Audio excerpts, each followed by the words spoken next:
Hi everyone, I'm Susan Mulvihill, and today I'm out in our orchard because I wanted to talk with you about growing apples organically. You know, apples can be a huge challenge.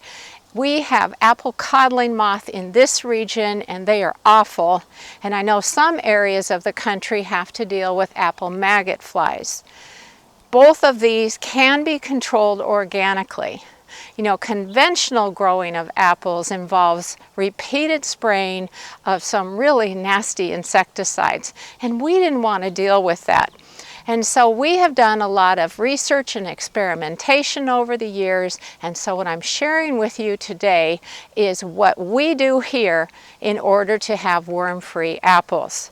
We do not use any nasty insecticides, and if you were to walk through our orchard right now, you would see that it's filled with all kinds of bees, other pollinators, and beneficial insects because they are thriving here. It's a very lively, healthy place. Before any of our trees had leaves on them, we used a dormant oil spray all over the trees, and that is to smother any overwintering insects such as scale. And that is an organic spray, so it's safe to use. Trees obviously have leaves now, and they have small apples that are starting to develop. Some of them are quite small, and other trees have ones that are close to marble size, which you'll find is important in just a moment. But what we need to know now is, are apple codling moths active in our area? Because that means we go to the next step of treatment. To find out if apple codling moths are active in this area, we put out what's called apple codling moth traps.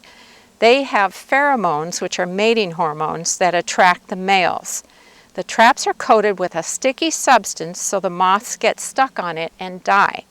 The important thing to understand is that the traps are not intended for controlling the moths. They are purely an indicator that they are active in this area. Then you know you need to do the first spray. Now you can see there are some apple codling moths in this trap, and that means it's definitely time to do that first spray. There are 3 types of organic sprays that you can use at this point. They must contain either the active ingredient of Bacillus thuringiensis kurstaki, or Spinosad, or Granulosis virus. So let me explain what each of those is. Bacillus thuringiensis is a bacteria that is harmless for humans but deadly to the larval or worm stage of certain types of insects. So in this case, it's the worms of the apple codling moth. Spinosad is a natural substance that's manufactured by soil bacteria, and it's toxic to certain kinds of insects and works really well. Granulosis virus is something that a large organic orchard would tend to use. And the reason I point that out is because it is very expensive, to the tune of about $400 a quart. Ouch! So that is not in our budget. And that means I'm going to be talking about either the Bacillus thuringiensis spray or the Spinosad spray. And there's many different brands that have these active ingredients in them. Now, there is something that is really important that you need to know.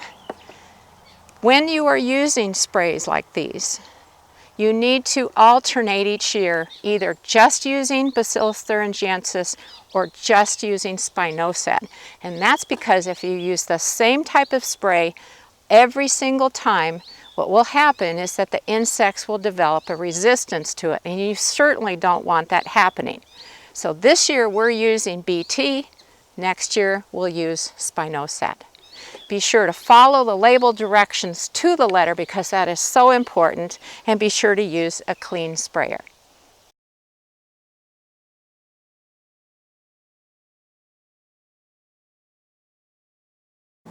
When you use these sprays, be sure to apply them to the whole tree and not just the developing apples.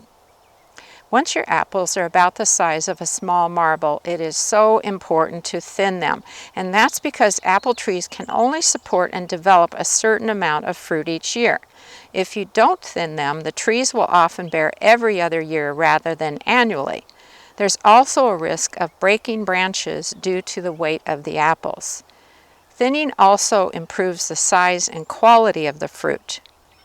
And also, when you're thinning, you're potentially removing some apples that might already have worms in them. So be sure to dispose of the apples rather than tossing them on the ground. How much should you thin them apart? About 6 to 8 inches. Once you have thinned your apples, you're ready for the next step. And this is where you're going to think we're a little nuts, but it's definitely worth the time to get healthy, worm-free apples.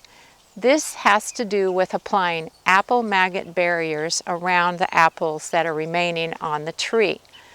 And yeah, it's a lot of work, but we do it once and then it's done for the year. You can find apple maggot barriers online very easily by using those exact search words. And they come in a regular weight or a heavy duty weight. We have used the regular weight for years, but this year we're going to use half and half and see if the heavy duty weight increases our success rate. But this is what they look like. We call them footies because it reminds me of what you get in a shoe store when you want to try on some shoes and you don't have any socks with you. So they come in packages of 144 heavy duty weight or in packages of 288 for the regular weight. So let me show you how you would apply one to an apple. What I'm going to do is open up the footy so that I can put this apple all the way at the tip. And then right below it, I'm just going to twist the footy, and that's to help it stay on. Once all of the footies are in place, it's time to spray a mixture of kaolin clay and water onto the entire tree. Kaolin clay is a natural clay. It is considered organic, and it's typically used in the making of porcelain and china. You usually will see it under the trade name of Surround or Surround at-Home Crop Protectant. It's a flour-like substance that you mix with water, and what happens is when you spray it onto a tree, there's a residue that stays on the leaves, the branches, and on the surfaces of the young developing apples, even though they're covered with the footies. That residue is confusing to the moth, and also when an egg hatches, it's a very drying substance that dehydrates the larva. So of course our hope is that that makes them die before they even get to an apple.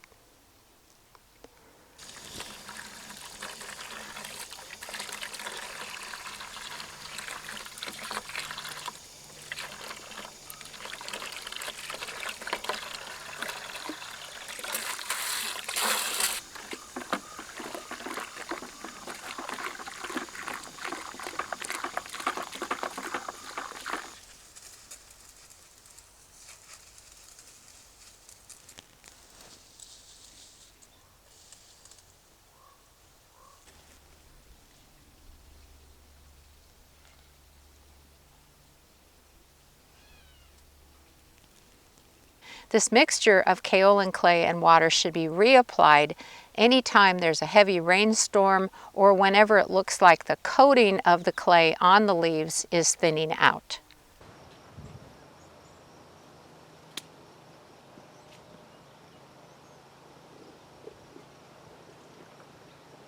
There's one more thing I wanted to mention. Last year I received an email from a reader who had had good luck using an apple codling moth attractant. There's recipes all over the web, so it's easy to find, and it's a combination of apple cider vinegar, molasses, dish soap, and ammonia. And what you do is you mix it all together, and then you make traps from milk jugs that you hang in your apple trees. And so I was really anxious to try it because I thought that would be a great alternative to having to put the footies on all of the apples. Well, unfortunately, we did not have good luck with it. For one thing, it evaporated a lot very quickly, and so we were constantly making more solution because the idea is that the apple codling moths are attracted to it and they fall in and drown. Well, yeah, we probably were catching some, but what was really worrisome is we were also trapping ladybugs, lacewings, bees, and other types of beneficials. And we didn't like that at all. So we're not using that method here. By following the methods that I've outlined in this video, we have had a really good success rate with our apple crops, and that is great. But it's not 100%, and I wanted to make sure you're aware of that. Usually during our fall harvest, we have a small percentage of apples that we need to discard because of some worm damage. But generally speaking, it is a large percentage of worm-free apples, and the best part is we didn't have to use any dangerous chemicals to produce them, so we're very happy with that.